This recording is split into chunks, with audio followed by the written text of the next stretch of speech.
สุดสัปดาห์ในตอนนี้ยังวอลตลอดช่วงนี้เราที่จะมูในเรื่องประโยชน์การใบขี้ในขนมช็อตปีร้อยดอกประมวยในสายเรื่องประลอมโลกบรรทอเทียนมาซึ่งจีจองปากกาแฟแอดมินไอเมื่อตามจากชัวโกนในเรือกรองในกับบ้านได้วิญญาณดอกบ่อพนมใบขี้บางสัปดาห์ในการจะเอาจังครั้งเดไปดาวิบานเคยในดาบเลิงโดยชำระแช่เช่นไปเรียงการดอกบ่อสีชวนปีบ้านสายล้างดอกกระเด็นโทษทาสีชวนเปิดจีฉกูดเมนห้าเดฮิตดอกบัญชีในเลิงดอกบ่อลุนเองได้ทั้งเวอร์นี้ในถั่วก็ตระลีบาดไปเรียงการหนึ่งเลิงใจปีประพบในจีเรียงระหอนเนื้อกังกราวนู้สีจีนได้กระปงตาสมลังเมืองในการประจนกับบ้านอยู่กลนจากครั้งหายตกมดบ่อกอดปลายโปรเปลี่ยนเพลมในกรงนี้จีเนสลอธนามาเนียก่อนช่วยจากบาดทางการดมลมพลายในเลิงเมียนในโดยไม่ได้วิคือชีวิธีแท้แสดงแต่นั่งการบำตู้ขลุ่นเองจังได้นำไปไปโดยโจเรียงการดอมเมียนทำมาโป้กับปุ๊กหนุ่มจะไปเลยปันท้ายดำไล่ได้เท้าสองวันคือจะเวิร์นการดมเลิงก็โดยขณีการดมพลายในเลิงดำไปตัวบ้านในทำมาโป้การลังเปลี่ยนหายในที่เป็นชอบเลิงนู่นแต่บมพลายเตียงสรงเรียงการบอสียินโยรันทอดหายการภายในบ่อกอดกับปลาตัวจิกระหอมหรือลิงโลงโดยกระไดสาวซาพรุ่งมนนี้บอกไปบารอสีชวนเหมือนบ้านปราบกอดสาวทาก็หนึ่งเท้าดอดเป็นเช่นในเลิงขลุ่นไอแบบนี้ตู้จีจากนากระดาวสีชวนเหมือนขวาคว้าพิสกระไดสลับเลยกอดบางให้ในสนามย้ำอย่างสงบสงัดจากการวิญญาณในพนมไมเคในกระป้องเพยโยมโย่หายกับบาบัญเจแทเป็นสกัดระบบก็ตรึกบาบัญจเพยโดยชนะการรู้หรือกอสลับเล่นจีเรื่องสำคัญที่ท้ายเป็นตัวมอกกับบ้านชมในใจดูเลือกได้แต่ปุ๊บเปิ้ลจะดาดาเพลิงจับที่สัปดาห์แต่รู้วิญญาณดาวท้องนู้ปีจงไงเพลียมนู้กำลังสลบเตี้ยนดอรันทดเมื่อกับบานการล้างในเลือบาได้บอกก็กำลังนู้บาบังการโดยชีระลงตุ่มช่วยอย่างคลั่งในตรองหมดดาวท้องระบบวิญญาณในพนมไมเคหะไปโดยชีมีนาไว้เมื่อกับปงแต่ตรึกบ้านเกิดที่ใจมากันกลาวจังกำเรา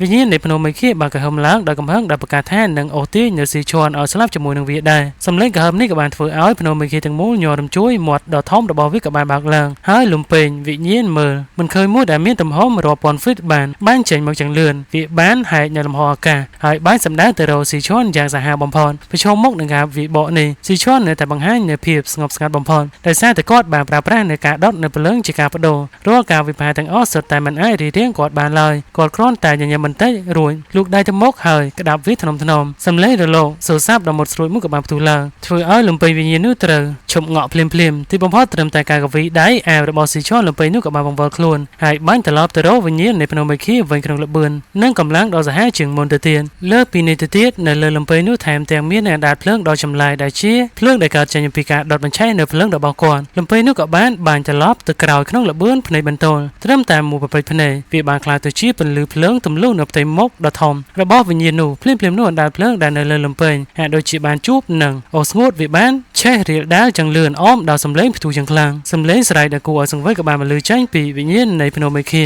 เนื้อเป้ดาดเพลิงนู้แช่เรียดเป้ยถึงการบอกวิปัสสนาบานี่คือการประโยชน์ธรรมดาวิญญาณในพนมไมคีฝ่ายจิกรอนใต้ปรองวิจารณ์จำพูสีชอนมันเต็มเป็นตัวมันใต้มันดอลธนะเพยคล้ายหนูเตจังน้ำมันเปสีชอนบานดอนในพลังคลูนเองต่างปีจับดำประโยชน์ฝืนเอาธรรมพระบอกการหลังดอกกำลังกำโพได้สมบัติแต่วิญญาณในพนมไมคีกับบ้านหนึ่งตบโต้จมูกได้เอาไว้ในการตะโกนคล้ายนู้คือเพลิงในการดอกเพลิงมีอัตโพสำหรับจังสหบอมพอเลยรูเรียงใกล้ในวิญญาณโดยจีวีใจมกวิญญาณดาวท้อมในเลือไม่กระตรึกบานกรอนดอกดาวเพลิงหายที่บอมพอฟิกับบ้านรวมโต๊ะจังเลือนสโลเป้จมูกในนู้ระลงในการวิพากษ์เพลิงจัดได้เหมือนไอกรุกรงบ้านกับบางตัวใช้ปีเรียงการบอกวิจิบันตัวฝืนเอาดำบอลแต่งโมลเตอร์กลาบจ่ารูเรียงใกล้ธรรมพลแต่งอ้อนในตีนู้บานไปคลายจังหลังดอกนอมคณีรถเกจใจง่ายปีดำบอลประโยชน์รู้คลายหนึ่งเทระบอมพลายแต่งสร้างเปอร์เซ็นต์บาเทระจวบในขนมจร้อนในการประโยชน์นี้จำนายสียินเว้งกอดบานปราบได้ในขณะเพลิงการชูไปสายบรรทัดในการปีเรียงการบอกล้วนตุเบจิกาวิปหาเพลวิญญาณขังเลมีกำลังกลางก็ได้ก็กำลังปัจจุบันบอกในแต่ไอตุบานโดยชนะกอดมันบ้านดอกถอยเลยการพนัยแต่บอกในตายสำลังเมื่ออย่างหมดม้อมแต่การประโยชน์ในเรื่องเมงเป็นนี่กำลังในกำลังวิญญาณแต่บ่อสีชอนบานชิ้นแต่ดอจำนวนมู่เดกูอรันทนบอมพรแต่ตุเบจิสียิ้มเฉียยิ้มสืบทรงอย่างนั้นกับมันไอโดเคยหยัดแดนกำนัดแต่บ่อกอดบานได้เจสได้กะดอดเป็นแช่ในเรื่องบานเถื่อสีชอนเจอตะขนมสารเพียมุ้ยได้มันไอประดูบานตู้ฉีอย่างนั้นก็ได้สียิ้มในแต่กระดับได้แต่บอกล้วนอย่างแนนเดเป้เคยสารเพียบดอกคลางแคลนนี่ดำเรื่องสีชอนเตอบ่องคล้ายดับเรื่องแต่บอกล้วนถือเบิดแต่สีชอนในกรอนแต่ชิบบำในในเรื่องเป็นใต้อย่างหอยหน้าโคตรในแต่เมียนจะเบิดตัวเนอโต้จะเว้นกราวปีกาประโยชน์ในบัญชอมเป็นเรื่องแต่บอกโคตรหนึ่งเท้าเชอ้อหอยเดลีบ้านปีโลกนี่เฉลียงระหอนวิญญาณในพนมไมคีได้บ้านรวมโต้อย่างขนมอันดาเพลิงนุ่สลับแต่ปราแต่ชื่อรูกเรียงมโนแต่มีในกายพนัยปวกรอมเช้าสำลังแต่การสีชอนดาวสอบกลมกวนพร้อมเตียงประกาศดาวกำลังแท่นหนังมันเลิกเล่ยไอโคตรเฉดายคานบรรดาสีชอนเหมือนควอลในการกำลังกำหายนี้เลยได้อย่างปีได้บอกโคตรกับบ้านประดมโชคนี้หายจับดาวเป็นเช่นเนอขบายมอนในก้มดอกสมกสมันจิตร้านจากระหะเราไปนึกเป็นลือเพลิงจิตร้านบานเช่นพิมพ์เรียมได้บอกโคตรโดยรวมปอดโชคนี้ในเรือข้าบังคับบานตะชี้ตำรงในกบายกาพีได้ทำมวยได้ในวิญญาณในพนมไมคีเอาในจังหวัด ដាល់មុនពេលដែលវិញ្ញាណនៃភ្នំមេឃីអាចប្រតិកម្មរស្មីនៃដាល់ភ្លើងជាច្រើនបានធ្លាក់ចុះពីគ្រប់ទិសទីនៅក្នុងទម្រង់នៃក្បាច់នោះអមដល់សំឡេងឆាបឆេះរស្មីភ្លើងរាប់មិនអស់ក៏បានចាក់ទម្លុះនៅរាងកាយនៃវិញ្ញាណភ្នំមេឃីដោយចងព្យួរវានៅក្នុងទម្រង់ក្បាច់នោះយ៉ាងជាប់វិញ្ញាណនោះបានប្រឹងបំរើយ៉ាងខ្លាំងក្លារហូតបង្កើតដូចជារលកវិញ្ញាណវាបកទៅលើរស្មីភ្លើងនោះដូចជាក្របកំភ្លើងធំដែលកម្លាំងរបស់វាសំបីតែស៊ីយានក៏បដូរមុខដែរប៉ុន្តែរស្មីភ្លើងដែលមើលទៅហាក់ដូចជាទន់ខ្សោយទាំងនោះបែរជាមានឥទ្ធិពលទប់ទល់នឹងកម្លាំងវិញ្ញាណយ៉ាងអស្ចារ្យទោះបីជាការវិភាគវិញ្ញាណនោះខ្លាំងក្លាយ៉ាងណាក៏ដោយក៏វានឹងត្រូវរលាយបាត់បន្តិចម្ដងនៅពេលប៉ះជាមួយនឹងរស្មីភ្លើងស៊ីជន់បានសម្លឹងមើលនៅវិញ្ញាណភ្នំមេឃីដែលកំពុងតែបំរើយ៉ាងត្រដោកខ្យល់នោះរួចញញឹមស្រាលគាត់បានបញ្ជាក់ក្នុងសំឡេងស្ងប់ស្ងាត់តែប្រកបដោយអំណាចថាវិញ្ញាណនោះពិតជាមើលស្រាលក៏ខ្លាំងណាស់បើសិនបើវាគិតថាគាត់មិនអាចបញ្ចប់នៅជីវិតវាក្នុងសន្តិភាពបែបនេះបានសូម្បីតែបច្ចុប្បន្នគាត់គ្រាន់តែជាបំណែកព្រលឹងក៏អតីតកាលអ្នកខ្លាំងកំពូលម្នាក់នៅតែមានឥទ្ធិពលគ្រុនដប់ដដែ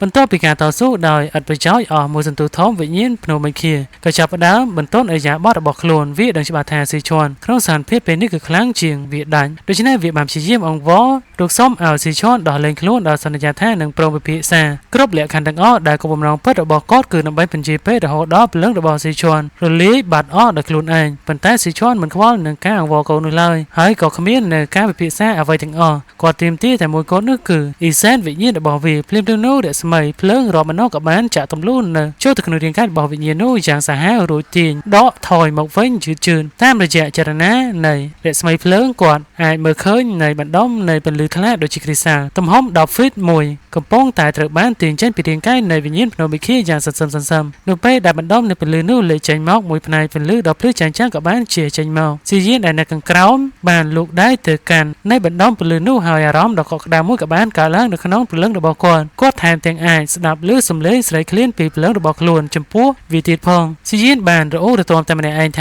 ាតែនេះគឺជាអ៊ីសែនវិញ្ញាណរបស់ភ្នំមេឃីមែនឬអត់កាលពីមុនគាត់ធ្លាប់បានទទួលនៅអ៊ីសែនព្រលឹងខ្លាំងក្លាពីសំណាក់ព្រលឹងបន្ទាប់ពីបំផ្លាញនៅសំណាក់ព្រលឹងរួចមកប៉ុន្តែបើប្រៀបធៀបជាមួយនឹងបណ្ដុំនៃពន្លឺនៅចំពោះមុខនេះអ៊ីសែនវិញ្ញាណពីមុនគឺមិនអាចយកមកប្រៀបផ្ទឹមបានទាល់តែសោះព្រោះភាពបរិសុទ្ធរបស់វាមួយនេះគឺខ្លាំងជាងនៅអ៊ីសែនព្រលឹងនៅក្នុងសំណាក់ព្រលឹងច្រើនដងណាស់បន្ទាប់ពីអ៊ីសែនព្រលឹងរបស់ខ្លួនត្រូវបានទាញចេញដែលបង្ខំវិញ្ញាណនៃភ្នំមេឃីក៏បានស្រែកក្រហមដូចជាសត្វសាហាវទីបំផុតវាក៏ចាប់ផ្ដើមស្គាល់រសជាតិនៃការភ័យខ្លាចដោយសារតែភាពភ័យខ្លាចនេះវាបានស្រែកអង្វរស៊ីឈွန်យ៉ាងរន្ធត់ដោយសន្និដ្ឋាននឹងប្រកល់នៃភ្នំមេឃីទាំងមូលព្រមទាំងអ្វីៗគ្រប់យ៉ាងដែលគាត់ចង់បានឲ្យតែគាត់ព្រមដោះលែងវាទោះជាយ៉ាងណាក៏ដោយការស្រែកអង្វររបស់វាគ្មានន័យអ្វីទាំងអស់ស៊ីឈွန်សំបីតែងាកមើលក៏មិនព្រមផងក្បាច់មន្តអាគមនៅនឹងដៃរបស់គាត់បានផ្លាស់ប្ដូរយ៉ាងលឿនហើយរស្មីភ្លើងដ៏ធំក៏បានរីកឡើងរហូតទាញយកនៅម្ដុំនៅពន្លឺគ្រីស្តាល់នោះចេញពីរាងកាយនៃភ្នំមេឃីបានពេកកដាលដោយជោគជ័យពេលដឹងខ្លួនថាធម្មពលក្នុងខ្លួនកំពុងតែស្រកចូលយ៉ាងលឿនវិញ្ញាណភ្នំមេឃីក៏ដឹងច្បាស់ថាវានឹងត្រូវស្លាប់ពិតប្រាកដបើសិនបើវាមិនប្រយុទ្ធយកស្លាប់រស់នៅពេលនេះទេវាក៏សម្រេចចិត្តបដូរជីវិតជាមួយនឹងស៊ីឈွန်ដែលប្រើប្រាស់នៅពន្លឺនិង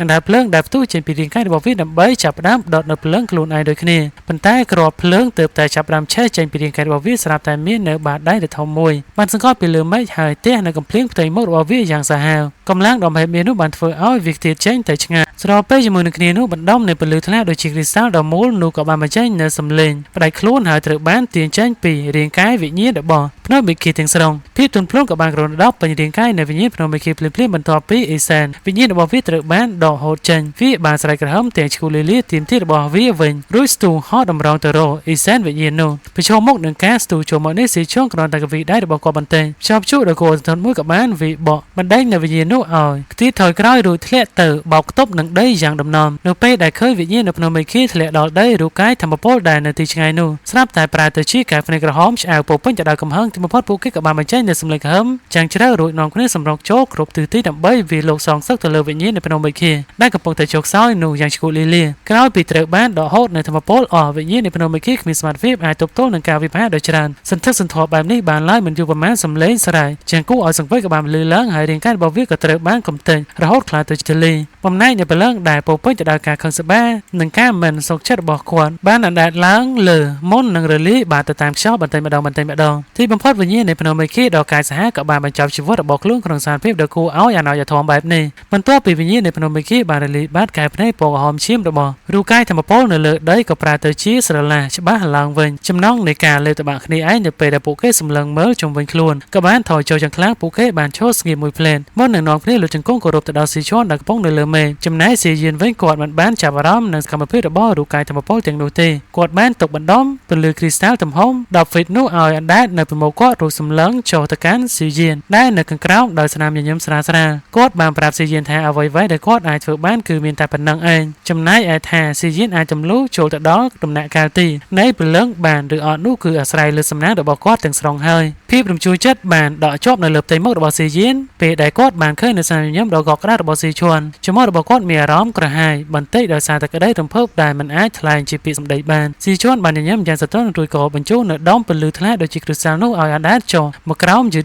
ឆ្ពោះទៅរកស៊ីយៀនពន្លឺដែលសាយភាយចេញពីគ្រីស្តាល់នោះមានសភាពភ្លឺស្វាងនិងចែងចាំងប្រៀបដូចជាព្រះអាទិត្យដ៏កក់ក្ដៅមួយដុំអញ្ចឹងស៊ីយៀនបានសម្លឹងមើលដុំពន្លឺដែលផ្ទុកទៅដោយធម្មពលនៃកម្លាំងវិញ្ញាណដ៏ធំធេងដែលមើលទៅជ្រៅនិងល្វឹងល្វើយប្រៀបបានដូចជាមហាសមុទ្របើប្រៀបធៀបជាមួយនឹងធម្មពលដ៏មហាសាលនេះព្រលឹងនៃកម្រិតដំណាក់កាលមេឃាដ៏ល្អឥតខ្ចីរបស់គាត់ហាក់ដូចជាតូចតាចនិងស្ទើរតែគ្មានន័យអ្វីទាំងអស់ដោយសារតែព្រលឹងនៃភ្នំមេឃាត្រូវបានបង្កើតឡើងពីការសរុបយកនូវបំណែកនៃព្រលឹងរបស់អ្នកខ្លាំងរាប់អន្អរបន្ទាប់ពីពួកគេបានស្លាប់ដូច្នេះហើយទើបធម្មពលនៃកម្លាំងវិញ្ញាណវាមានគឺពិតជាគួរឲ្យខ្លាចខ្លាំងណាស់នៅក្នុងចិត្តរបស់ស៊ីយៀនគាត់បានបដិញ្ញាដោយស្មារតីដ៏មមាញឹកថាគាត់នឹងស្ដារនូវកិត្តិយសនិងភាពរុងរឿងនៃតកូសៀវឡើងវិញឲ្យទាល់តែបានបន្ទាប់ពីបានក្រាបថ្វាយបង្គំស៊ីឈွန်ជាលើកចុងក្រោយដោយសេចក្តីគោរពចាញ់ជ្រាលជ្រៅរួចមកគាត់ក៏បានបោះចំហៀនដើរចូលទៅក្នុងដុំពន្លឺភ្លឺស្វាងនោះដោយមិនស្ទាក់ស្ទើរហើយរាងកាយរបស់គាត់ក៏ត្រូវបានពន្លឺនោះលេបតបាក់បាត់នៅក្នុងមួយប្រពេចភ្នែកនៅខាងក្រៅនៃដុំពន្លឺរាងកាយរបស់ស៊ីឈွန်ហាក់បីដូចជាស្លេកស្រាងជាងមុនច្បាស់គាត់ឈរនៅលើអាកាសសម្លឹងមើលដុំពន្លឺគ្រីស្តាល់ដោយស្នាមញញឹមដែលពោពេញទៅដោយក្តីសង្ឃឹមនិងការពេញចិត្តយ៉ាងខ្លាំងគាត់ជឿជាក់យ៉ាងមុតមាំថាកូនចៅចំណងក្រមម្នាក់នេះច្បាស់ជាអាចសម្រេចនៅកិច្ចការដ៏ធំធេងដែលខ្លួនផ្ទាល់មិនអាចធ្វើបានកាលពីអតីតកាលពេលនេះស៊ីឈွန်បានត្រឹមតែសង្ឃឹមយ៉ាងមុតមាំថាពេលវេលាដែលនៅសេសសល់តិចតួចរបស់គាត់នឹងអនុញ្ញាតឲ្យគាត់រងចាំមើលភាពជោគជ័យរបស់ស៊ីយៀននៅពេលដែលគាត់ចេញពីការហ្វឹកហាត់គាត់ក៏បានអង្គុយចោលនៅខាងក្រៅនៃដុំពន្លឺនោះដោយខ្សែភ្នែកស្ងប់ស្ងាត់របស់គាត់បានកលេចទៅកាន់ទឹកដីខាងក្រោមដែលខ្សែភ្នែកមួយបានធ្វើឲ្យរូបកាយធម្មពលទាំងអស់បញ្ញាដកថយចេញឆ្ងាយដោយភាពវៃខ្លាចស្វ័យត្បិតតែអេសែនវិញ្ញាណរបស់ព្រលឹងនៃភ្នំមេឃាគឺជាការលបួងដ៏ធំមួយប៉ុន្តែច្បាស់ណាស់ថាគ្មាននរណាហ៊ានបណ្ដោយឲ្យសក្តីលោភលន់នេះលេចឡើងនោះទេនៅក្រោមការគំរាមកំហែងរបស់អ្នកខ្លាំងដូចជាស៊ីឈွန်នៅខាងក្នុងដុំពន្លឺគឺជាមហាសមុទ្រដែលមើលទៅហាក់ដូចជាគ្មានទីបញ្ចប់រលកសមុទ្របានបោកបក់កក្រើកផ្ទៃទឹកព្រមទាំងមានសម្លេងក្រហមដែលហាក់ដូចជាចេញពីព្រលឹងផ្ទាល់តែម្ដងបានបន្លឺពេញរំពងទីវាលដ៏ធំល្វឹងល្វើយនោះរាងកាយរបស់ស៊ីយៀនបានដែរនៅចំកណ្ដាលអាកាសពីផ្ទៃសមុទ្រភ្នែករបស់គាត់សម្លឹងចូលមកខាងក្រោមដោយក្តីតក់ស្លុតយ៉ាងខ្លាំងគាត់ពិតជាមិននឹកស្មានថានៅពីក្រោយនៃដុំពន្លឺដែលមើលទៅធំមិនធំប្រមាណនេះបែរជាមាននៅពិភពមួយទៀតលាក់កំបាំងនៅខាងក្នុងហើយអ្វីដែលគួរឲ្យភ្ញាក់ផ្អើលបំផុតនោះគឺមហាសមុទ្រទាំងមូលនេះត្រូវបានបង្កើតឡើងទាំងស្រុងពីធម្មពលនៃកម្លាំងវិញ្ញាណសុទ្ធសាធនេះគឺជាលើកទី1ហើយនៅក្នុងជីវិតរបស់ស៊ីយៀនដែលគាត់បានឃើញនៅធម្មពលកម្លាំងវិញ្ញាណដ៏ធំមហាសាលនិងគួរខ្លាចបែបនេះបើប្រៀបធៀបជាមួយនឹងវិញ្ញាណសមុទ្រវិញ្ញាណនេះព្រលឹងនៃដំណាក់កាលមេឃាល្អឥតខ្ចោះរបស់គាត់គឺប្រៀបបាននឹងដំណក់ទឹកមួយដំណក់នៅក្នុងមហាសមុទ្រប៉ុណ្ណោះគាត់បានដឹងច្បាស់ថាព្រលឹងនៃភ្នំមេឃានេះគឺពិតជាគួរឲ្យខ្លាចខ្លាំងណាស់តែនេះជាមូលហេតុដែលធ្វើឲ្យស៊ីឈွန်ត្រូវតែសម្រេចចិត្តដុតនៅព្រលឹងខ្លួនឯងទើបអាចកម្ចាត់វាបានព្រោះសូម្បីតែស៊ីឈွန်ដែលជាកំពូលអ្នកខ្លាំងក៏ដោយក៏គ្មានទំនុកចិត្តអាចយកឈ្នះវាបាននៅក្នុងស្ថានភាពវិចិត្រធម្មតាស៊ីយៀនបានលេបទឹកមាត់ដោយភាពអើលពេលនេះព្រលឹងនៃភ្នំមេឃាបានរលាយបាត់ទៅហើយធម្មពលនៃកម្លាំងវិញ្ញាណទាំងអស់នៅក្នុងសមុទ្រនេះគឺលែងមានម្ចាស់គ្រប់គ្រងទៀតហើយប្រសិនបើដំណឹងនេះសាយភាយចេញទៅពិភពខាងក្រៅអ្នកខ្លាំងទាំងអស់នៅទូទាំងទ្វីបច្បាស់ជាសម្រុកមកទីនេះយ៉ាងឈ្ងុយលាមិនខានដរាបណានរណាម្នាក់អាចស្រូបទាញនិងចម្រាញនូវធម្មពលនៅទីនេះបានព្រលឹងរបស់ពួកគេច្បាស់ជាឈានទៅដល់កម្រិតមួយដ៏គួរខ្លាចហើយទាំងអាចឈានជើងទៅដល់កម្រិតព្រលឹងដំណាក់កាលទីនៅក្នុងរឿងព្រេងនិទានទៀតផងអំណោយដែលស៊ីឈွန်បានលះបង់យ៉ាងធំធេងដើម្បីផ្ដល់ឲ្យគាត់នោះគឺពិតជាអស្ចារ្យមិនអាចកាត់ថ្លៃបានស៊ីយៀនអាចក្តាប់នៅកណ្ដាប់ដៃយ៉ាងណែនហើយកសែភ្នែករបស់គាត់ប្រែទៅជាមុតមាំជាងពេលណាទាំងអស់ពេលនេះមិនមែនជាពេលដែលត្រូវស្ទាក់ស្ទើរនោះទេមូលហេតុដែលស៊ីឈွန်សុខចិត្តបងថ្លៃដល់ជីវិតរបស់ខ្លួនឯងបែបនេះគឺដើម្បីចង់ឲ្យគាត់មានសមត្ថភាពគ្រប់គ្រងអាចទប់ទល់ជាមួយនឹងបហុនបានគាត់គ្មានពេលវេលាច្រើនទេដូច្នេះគាត់បានត្រូវខ្ជិលខ្ជាយនៅឱកាសនេះជាដាច់ខាតគាត់បានងើយមុខឡើងសម្លឹងមើលលំហនេះហើយដឹងថាភាពសម្បូរបែបនៃធម្មពលនៃកម្លាំងវិញ្ញាណដ៏ក្រាស់ក្រែលនៅទីនេះបានធ្វើឲ្យលំហនៃពេលវេលាក៏បានផ្លាស់ប្ដូរយ៉ាងចម្លែកអាចនិយាយបានថានៅទីនេះគឺជាភ្នំមេឃាតូចមួយទៀតដែលលំហនៃពេលវេលារបស់វាដើរយឺតជាងភ្នំមេឃាខាងក្រៅទៅទៀតវាប្រៀបបានទៅនឹងភ្នំមេឃាមួយលាក់ខ្លួននៅក្នុងភ្នំមេឃាអញ្ចឹងដែរស៊ីយៀនបានដកដង្ហើមធំរួចព្យាយាមទប់អារម្មណ៍ឲ្យស្ងប់ការដែលពេលវេលានៅទីនេះដើរយឺតគឺជាល្អបំផុតសម្រាប់គាត់បើមិនដូច្នេះទេក៏ប្រហែលជាមិនមានពេលវេលាគ្រប់គ្រាន់អាចចម្រាញ់នៅសមុទ្រតែពពកសមុទ្រវិញ្ញាណដ៏ធំលងវើយនៃអត្រឹមរយៈពេលតែ2ខែនោះទេគាត់បានទម្លាក់ខ្លួនអង្គុយច ចូលនៅលើផ្ទៃសមុទ្រធម្មពលនៃកម្លាំងវិញ្ញាណបានសាយពីចេញពីចិញ្ចើមរបស់គាត់យ៉ាងលឿនបង្កើតបានទៅជារូបចម្លាក់សម្បត្តិដ៏ធំសម្បើមមួយដែលមានទំហំរាប់ពាន់ហ្វីតរំពាត់ជុំវិញរាងកាយរបស់គាត់ដូចជាអាវក្រោះវិញ្ញាណអណ្ដាតភ្លើងនៃផ្កាឈូកវិស័យបន្សន់ដោយការសហក៏បានចេះសន្ធឹកសន្ធាប់ចេញពីរូបចម្លាក់សម្បត្តិវិញ្ញាណនោះប្រែក្លាយទៅជាមនុស្សភ្លើងដែលបញ្ចេញនូវកំណត់ដ៏គួរឲ្យខ្លាចពេញលំហទាំងមូលរំពេញនោះពេលដែរអណ្ដាតភ្លើងការជុកវិស័យបន្សន់ក្រនដប់លើរូបចម្លាក់សម្បត្តិនោះសមុទ្រវិញ្ញាណដែលជាកំពុងតែសិតនៅក៏ចាប់ផ្ដើមបន្លឺសំឡេងយ៉ាងខ្លាំងក្លាគួចទឹកទំហំរាប់ម៉ឺនហ្វីតមួយបានលេចឡើងនៅខាងក្រោមវាទីជោគនៃធម្មពលនៃកម្លាំងវិញ្ញាណពីគ្រប់ទិសទីបង្កើតទៅជាសសរទឹកនៃវិញ្ញាណរាប់ពាន់ហ្វីតបាញ់ត្រង់ចូលទៅក្នុងរូបចម្លាក់ស្រមោលដ៏ធំនោះមិនឈប់ឈរសសរទឹកវិញ្ញាណទាំងនោះបានបោកទង្គិចយ៉ាងខ្លាំងមកលើរូបចម្លាក់ស្រមោលប៉ុន្តែនៅពេលដែលវាប៉ះជាមួយនឹងដាតភ្លើងនៃផ្កាឈូកបិសាចបន្សិតសំឡេងឆាបឆេះសន្ធឹកក៏បានបន្លឺឡើងបង្កើតបានទៅជាផ្សែងពណ៌សដ៏ក្រាស់ដែលគ្រប់ដណ្ដប់លើរូបចម្លាក់ស្រមោលរបស់ស៊ីជីនប្រៀបដូចជាពពងធ្វើបិទតែធម្មពលនៃកម្លាំងវិញ្ញាណនៅទីនេះមានចំនួនច្រើនសន្ធឹកសន្ធាប់កម្រិតណាក៏ដោយប៉ុន្តែវាមានភាពចម្រុះនិងមិនបរិសុទ្ធនោះទេដោយសារតែវាត្រូវបានបង្កើតឡើងពីការស្រូបជោគនៅព្រលឹងរបស់អ្នកខ្លាំងជាច្រើនដែលបានស្លាប់ទៅយ៉ាងណាមិញនេះមិនមែនជាបញ្ហាសម្រាប់ស៊ីជីននោះទេព្រោះអណ្ដាតភ្លើងផ្កាឈូកបិសាចបន្សុទ្ធរបស់គាត់មានសមត្ថភាពខ្ពស់ក្នុងការបន្សុទ្ធយ៉ាងអស្ចារ្យលើសពីនេះទៅទៀតដោយមានជំនួយពី Liturgy នៅក្នុងខ្លួនគាត់អាចបន្សុទ្ធនៅធម្មពលដែលនៅសេសសល់ទាំងនេះឲ្យទៅជាទម្រង់បរិសុទ្ធបំផុតយ៉ាងងាយស្រួលសសរទឹកវិញ្ញាណដ៏ធំជាច្រើនបានលោតចេញពីផ្ទៃសមុទ្រប្រៀបដូចជាសត្វពស់ថ្លាន់ជាបាញ់ស្រាលមកលើរូបចម្លាក់ស្រមោលដែលកំពុងតែអង្គុយនៅចំកណ្ដាលអាកាសទិដ្ឋភាពដ៏អស្ចារ្យនេះបានធ្វើឲ្យរូបចម្លាក់ដ៏ធំនោះសាយភីនៅពលឺភ្លឺផ្លេចចេញមកប្រៀបបាននឹងរូបសំណាកទេវៈដែលកំពុងឈរមើលពិភពលោកនិងពោពេញទៅដោយសម្ពាធដ៏គួរឲ្យរន្ធត់ការចម្រាញ់នៃធម្មពលដ៏គួរចាប់អារម្មណ៍នេះបានធ្វើឲ្យសមុទ្រវិញ្ញាណបង្កើតទៅជារលកបក់បោកពេញពិភពលោកជាមួយនឹងពេលវេលាដែលចេះតែកន្លងផុតទៅស្របពេលដែលស៊ីជីកំពុងតែលើកតបាក់និងចម្រាញ់នៃធម្មពលនៃកម្លាំងវិញ្ញាណដូចជាសត្វត្រីបាឡែនសម្ពាធដែលបញ្ចេញពីព្រលឹងរបស់គាត់ក៏កាន់តែគួរខ្លាចឡើងធ្វើឲ្យធម្មពលព្រលឹងរបស់គាត់ខិតជិតទៅដល់កម្រិតនៃរឿងព្រេងនិទានជាបណ្ដាយ៉ាងរឹងមាំពេលវេលាមួយខែបានកន្លងផុតទៅនៅក្នុងភ្នំមេឃាចាប់តាំងពីស៊ីជីនបានចូលទៅក្នុងដុំពលឺក្នុងកំឡុងពេលដ៏យូរមួយនេះគាត់មិនមានសញ្ញាណាមួយបង្ហាញពីការចាក់ចែងពីការប្រកាសនោះទេហើយនៅក្នុងដុំពលឺមិនមានការប្រែប្រួលអ្វីដែរគ្រប់យ៉ាងនៅស្ងៀមស្ងាត់ដូចជាការពីមុនចឹងស៊ីឈွန်នៅតែបន្តអង្គុយយ៉ាងស្ងៀមស្ងាត់នៅខាងក្រៅដុំពលឺគ្រីស្តាល់ដោយបិទភ្នែកតិចៗប្រៀបដូចជាព្រះសង្ឃដែលកំពុងតែធ្វើសមាធិរាងកាយរបស់គាត់កាន់តែស្លេកស្លាំងនិងចាស់ជរាជាងការពីមួយខែមុនទៅទៀតអ្នកណាក៏អាចមើលដឹងថាគាត់កំពុងតែឈានជើងចូលទៅដល់ទីបញ្ចប់នៃជីវិតរបស់គាត់ហើយប៉ុន្តែគាត់នៅតែតស៊ូរងចាំចិត្តអំណត់បំផុតរូបកាយធម្មពលជាច្រើននៅលើដីបានសន្លឹងមើលរាងកាយដ៏ស្លេកស្លាំងរបស់ស៊ីឈွန်ដោយក្តីសោកសៅយ៉ាងជ្រាលជ្រៅរឿងដែលគួរឲ្យសោកសង្វេគបំផុតនោះគឺការដួលរលំនៃវីរៈបុរសស៊ីឈွန်ធ្លាប់តែជាបុគ្គលដែលគ្មានគូព្រាមទាំងពេលនៅរស់និងពេលនៅស្លាប់ប៉ុន្តែពេលនេះគាត់បានត្រឹមតែបង្ហាញពីភាពទន់ខ្សោយប្រៀបដូចជាមនុស្សចាស់ធម្មតាម្នាក់ប៉ុណ្ណោះភ្នែកនៅក្រោមចិញ្ចើមរបស់ស៊ីឈွန်បានបើកឡើងយឺតៗតែមុខដ៏ចាស់របស់គាត់ក៏បានបញ្ចេញនូវស្នាមញញឹមនៅពេលដែលគាត់សម្លឹងមើលដុំពលឺនៅខាងមុខពេលនេះរាងកាយរបស់គាត់កាន់តែប្រែទៅជាសពិសពិលខ្លាំងឡើងដូចជាខ្យល់គាត់បានរអ៊ូរទាំខ្សឹបប្រាប់ខ្លួនឯងថាពេលវេលារបស់គាត់ជិតអស់មែនទែនហើយមួយខែនៅក្នុងភ្នំមេឃីគឺមានរយៈពេលយូរប្រៀបបាននឹងមួយឆ្នាំសម្រាប់ស៊ីយៀនដែលកំពុងតែនៅជ្រៅនៅក្នុងសមុទ្រវិញ្ញាណរូបចម្លាក់សមោវិញ្ញាណដ៏ធំសម្បើមបានអង្គុយនៅលើសមុទ្រដោយមានពពកក្រាស់គ្រប់រដប់ពេញពិភពលោកពេលនេះរូបចម្លាក់នោះកាន់តែមានរូបរាងច្បាស់ឡើងរហូតប្រែក្លាយជាមនុស្សយៈពិតដែលមានទំហំរាប់ពាន់ហ្វីតវាមានរឿងដូចជាស៊ីយៀនដែលត្រូវបានគេយកមកពង្រីកឲ្យធំរាប់មិនអស់អញ្ចឹងដែរដង្ហើមរបស់ស៊ីយីបន្លឺឡើងដូចជាសម្លេងផ្គរលាន់ចំណែកពពកដ៏ក្រាស់ក៏បានហូរចូលទៅក្នុងរន្ធជើងមាត់របស់គាត់ដូចជានាគពពកសក់របស់គាត់ប្រៀបបានទៅនឹងទឹកជ្រោះប្រវែងរាប់ម៉ឺនហ្វីតសម្លេងបំពេញរបស់គាត់ក៏បានបោកបបង្កើតទៅជារលកជាតិដ៏គួរខ្លាចនៅលើផ្ទៃសមុទ្រដង្ហើមដែលប្រៀបបានទៅនឹងស្ដេចនៃពិភពលោកបានសាយពីចេញពីរូបកាយវិញ្ញាណដ៏ធំសម្បើមនោះយ៉ាងព្រាលហាក់ដូចជាគាត់ជាម្ចាស់នៃពិភពលើព្រលឹងទាំងអស់រូបកាយធម្មពលច្រើនក៏បានដកដង្ហើមធំយ៉ាងស្ងៀមស្ងាត់នៅពេលដែលថ្ងៃចុងក្រោយនៃខែទី2នៅក្នុងភ្នំមេឃីក៏បានមកដល់នោះក៏ដោយសារតែរូបកាយចាស់ជរារបស់ស៊ីឈွန်នៅលើមេឃបានប្រែទៅជាស្លេកស្លាំងរហូតដល់សឹងតែមើលលេងឃើញទៅហើយទោះបីជាយ៉ាងណាក៏ដោយបរិយាចំណារូបនេះនៅតែបន្តរងចាំយ៉ាងស្ងប់ស្ងាត់ដោយសារតែសក្តីប្រាថ្នាចុងក្រោយរបស់គាត់ដែលធ្វើឲ្យគាត់អាចនឹងទប់ទល់បានរហូតដល់ពេលនេះរូបកាយដែលសឹងតែថ្លាដូចជាកញ្ចក់នៅលើមេឃដ៏សំខាន់មួយក៏បានប្រែប្រួលបន្តិចម្ដងស៊ីឈွန်បានញញឹមតែនៅក្នុងខ្សែភ្នែករបស់គាត់បានបង្ហាញពីភាពសោកសៅបន្តិចបន្តួចគាត់បានដឹងខ្លួនច្បាស់ថាគាត់ប្រហែលជាមិនអាចរងចាំរហូតដល់ពេលជោគជ័យលេចចេញមកបាននោះទ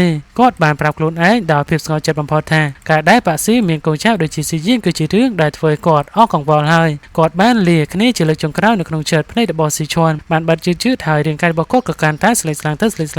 ប៉ុន្តែរំពេចនោះលំហនៅក្នុងភ្នែកវិគេទាំងមូលក៏ចាប់ផ្ដើមញ័ររំជូរយ៉ាងខ្លាំងខណៈដែលរាងកាយរបស់ស៊ីជីនហៀបនឹងរលាយបាត់ទៅវិញរលកធម្មពលដែលហាក់ដូចជាមានកម្មសិទ្ធិរបស់ម្ចាស់ពិភពលោកបានសាយពីចេញមកយ៉ាងលឿនធ្វើឲ្យរូបកាយធម្មពលទាំងអស់ញាប់ញ័រដល់មិនដឹងខ្លួនគ្រប់ទិសទីដែលរលកនេះបានសាយពីទៅដល់សម្ពាធដ៏ធ្ងន់ធ្ងរនេះគឺពិតជាមិនអាចទប់ទល់បានឡើយភ្នែករបស់ស៊ីឈួនដែលហៀបនឹងរលាយបាត់ទៅនោះទីបំផុតក៏បានបង្ហាញនៅទឹកមុខដ៏ត្រេកអរយ៉ាងខ្លាំងបន្ទាប់ពីបានដឹងពីការប្រែប្រួលនៃរលកធម្មពលនេះនៅចំពោះមុខខ្សែភ្នែករាប់មិនអស់ដែលកំពុងតែតក់ស្លុតរូបរាងកាយដ៏ធំសម្បើមទំហំ 10000 ហ្វីតដែលធ្វើឲ្យមនុស្សគ្រប់គ្នាស្ទើរតែឈប់ដកដង្ហើមក៏បានលើកចេញមកចាំងលឿននៅលើមេឃព្រមទាំងនោះរូបរាងកាយដ៏ធំនោះក៏បានលុតជង្គង់ចុះមកជិតឆ្ពោះទៅរកស៊ីឈួនហើយសំឡេងដ៏កន្ត្រាក់អារម្មណ៍របស់ស៊ីជីក៏បានបន្លឺឡើងដើម្បីលាគ្នាក្នុងនាមជាកូនចៅចំនួនក្រោយទៅកាន់បុព្វបុរសរបស់ខ្លួនជាលើកចុងក្រោយបង្អស់